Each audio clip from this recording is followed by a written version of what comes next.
আমি হুট করে এখন ভিডিওটা চালু করলাম একটা জিনিস দেখানোর জন্য, সেটা দেখেন। এখন বাজে হচ্ছে গিয়ে রাত্রে 11টা, ভাত খাওয়া হয়ে গেছে। এইবার কলা নিয়ে বসছে। ও নাকি গ্রিন কালারের কলা দেখেনি, জাহাজি কলাগুলো গ্রিন কালারের হয়, তো গ্রিন কালারের কলা নাকি দেখেনি, যে গ্রিন কালারের কাঁচা রয়েছে সেটা কি পেকে গেছে। পরীক্ষা করার জন্য এখন শুয়ে পড়েছিল, আবার উঠে চলে আসছে। কেমন ভালো তো। আমার প্রথম প্রথম মনে হয়েছিল যে এটা কাঁচা হবে।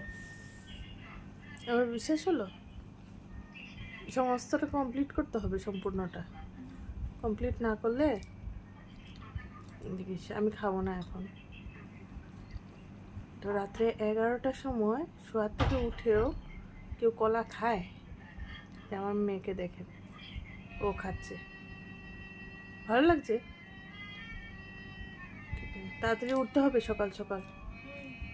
হ্যাঁ, উঠে পড়তে বসে পড়বি, ঠিক আছে? আস্তে ধীরে খা, গলায় আটকে যাবে। তো সবাইকে গুড নাইট বলে দাও। Good night, tata. টাটা। তো আমিও টাটা সবাইকে বলে দেবো। তুমি কিন্তু কলাটা কমপ্লিট খেয়ে নেবে, ঠিক আছে? খেয়ে দিয়ে হাতটা ভালো করে ধুয়ে রাখবে, এই গালের এই পাশে লেগে আছে। হ্যাঁ, হাতটা ধুয়ে ভালো করে কুলুকুচি করে তারপরে শুবে কিন্তু। হ্যাঁ, অবশ্যই কুলুকুচি করবে, না কলা তো মিষ্টি, দাঁতের চিপায় ঢুকে গেলে আবার দাঁত ব্যথা করবে। ঠিক আছে? ওকে, টাটা সবাইকে।